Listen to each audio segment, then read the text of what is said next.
All right, ladies and gentlemen, it's me, it's Ken. We're doing the Bix thing, Brooklyn Independent Comic Showcase 2026, and we're outside of the convention floor because it's a little quieter, sort of, kind of, almost, and we're going to hear about many opinions and errors and more from creator Steven Soloman.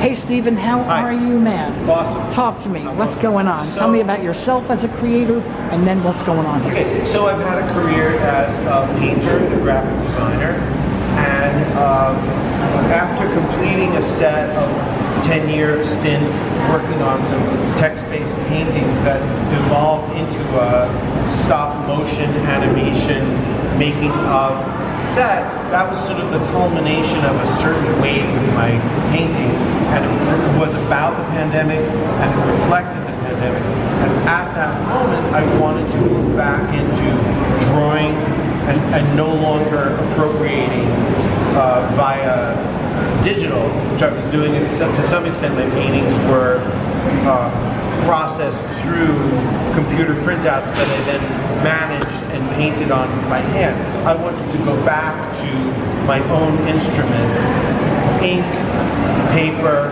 my hand, and myself. So whatever influences in the environment or however I was composing, it was going to go back through the most primary form of communication. And what wound up happening was started to do comics. I always loved comics, and it was always an undercurrent in all of my work. And for the past 5 years, I've committed more and more to being a cartoonist. And I don't see it as a change. It's really a lot of the things that I have been working on and have been concerned with throughout different phases of my work. So, for the last 5 years, Speed Pace Robot has been Speed Pace Robot cartoonist. And so what you're seeing now, I do a comic. What's starting now, Too Many Ways of Seeing, is a comic strip book. It is most definitely not, the concept of the novel isn't what's happening here. What's happening here is, we can say, a kind of absurdist theater of the monkey mind happening, using the comics format almost the way one would use a haiku form. That there are the panel structure, and almost my own Sunday funny page becomes the structure to hang all of the movements of my characters throughout as they develop. Every week I'm posting it online, I'm sending it out as an email. It's on my own website, non-algorithmically, and I also do a mobile version that shows up. And so these three represent a kind of interweaving progression, almost different acts in this same book.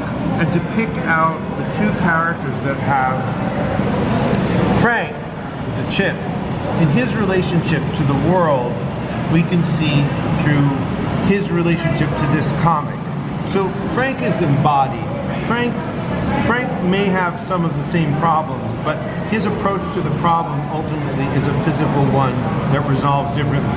Student Zero, a student perpetually being eaten by the comic, is probably another way. Student Zero lives in another place. And so I would say, if I'm trying to give you a brief overview of the way that I'm approaching comics, the way that comics language, gesture, and energy coalesce, that's it in a nutshell.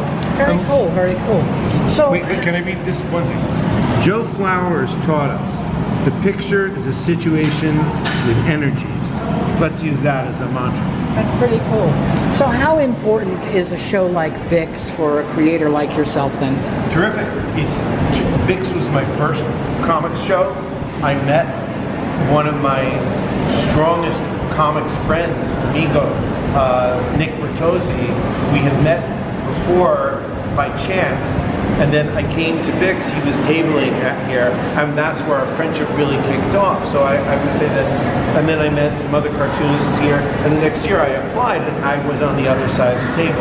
And it was the first time I put myself out there I had done Guana's Open Studios, but this was the first time I was in a comics environment. So I would say Bixley is very close to my heart, and I think Ainsley, the organizer, is an amazing human, and I think just each year I see it getting better, and I see the energy of this community stronger and stronger. And so it's just an awesome, to me it's a touchstone. It's just something very special about the show.